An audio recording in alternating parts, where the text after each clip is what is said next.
Bienvenue dans cette nouvelle vidéo de conseil éditorial et aujourd'hui je vais vous parler d'un sujet qui touche de nombreux auteurs, le syndrome de la page blanche. Pourquoi n'arrive-t-on pas à écrire? Les raisons sont multiples. Alors les blocages ils peuvent survenir avant même d'avoir commencé à écrire, pendant le processus d'écriture ou après avoir terminé un roman, voire après avoir été édité. Il y a beaucoup de littérature sur le sujet, notamment sur le net. Moi, j'aurais tendance à vous dire déjà, quand vous sentez que vous êtes bloqué, essayez de comprendre pourquoi. J'ai tendance à penser que quand on comprend quelque chose, finalement, le problème se dénoue de lui-même. Maintenant, c'est pas toujours suffisant. Le meilleur conseil que je pourrais vous donner, c'est de continuer à écrire, quoi qu'il arrive. En fait, ce qui est important, à mon sens, c'est de ne jamais stopper le processus d'écriture.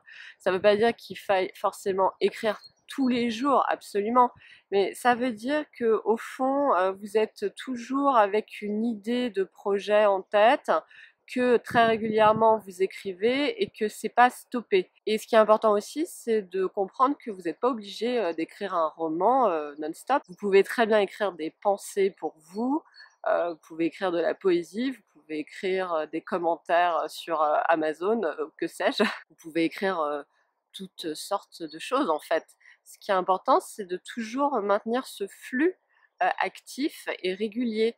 Et je suis convaincue que si vous le faites sans vous juger, sans vous dire oh là là, ce que je viens de faire, ça sert absolument à rien, mais si en fait ça sert à quelque chose, ça sert à maintenir ce flux. Et si vous maintenez ce flux, des idées vont venir, des projets, et là vous verrez que un jour, par miracle, et en fait c'est pas un miracle, vous allez pouvoir vous remettre à écrire. Maintenant, si vous avez d'autres types de blocages bien plus profonds que ça, des types de blocages que je qualifierais presque de psychiques, là j'ai envie de vous dire que c'est plus du ressort d'un conseiller éditorial.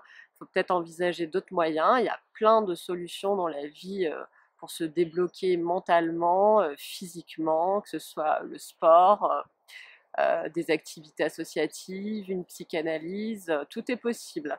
Donc moi je vous inviterais à explorer d'autres activités, puis à revenir à l'écriture ou à vous y mettre d'ailleurs pour la première fois. Moi j'ai souvent été amenée à rencontrer des personnes qui avaient envie d'écrire mais qui ne le faisaient pas parce que d'emblée ces personnes considéraient soit qu'elles n'avaient rien à dire, soit que finalement c'était trop difficile, qu'elles n'y arriveraient pas.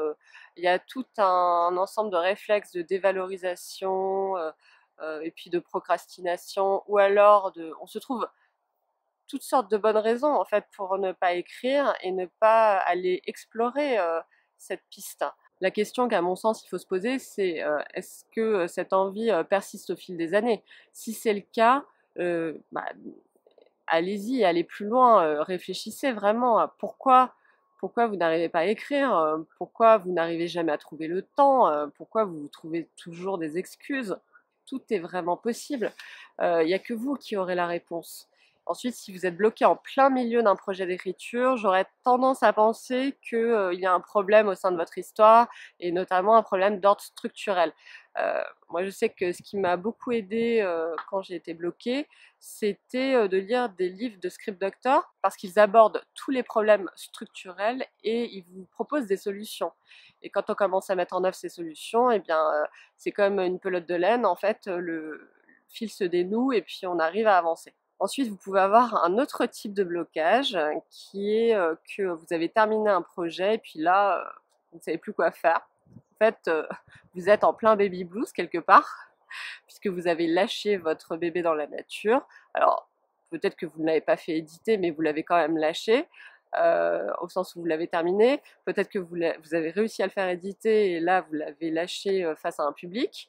Et puis là, c'est le grand vide.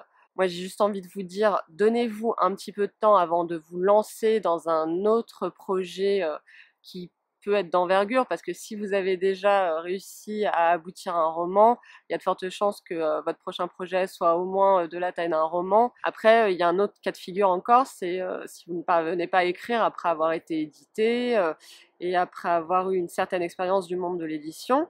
Bon, là, il faut essayer de comprendre pourquoi.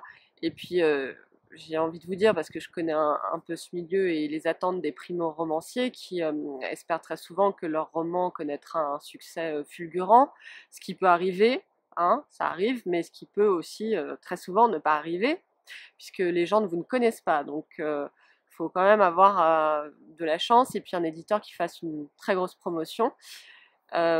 Si à ce moment-là vous vous sentez bloqué, j'ai juste envie de vous dire, laissez-vous du temps également et puis trouvez les bons partenaires pour la suite. Voilà pour le syndrome de la page blanche. Bien sûr, il y a bien des raisons pour lesquelles on peut être bloqué. N'hésitez pas à interagir en dessous de cette vidéo si vous en voyez d'autres.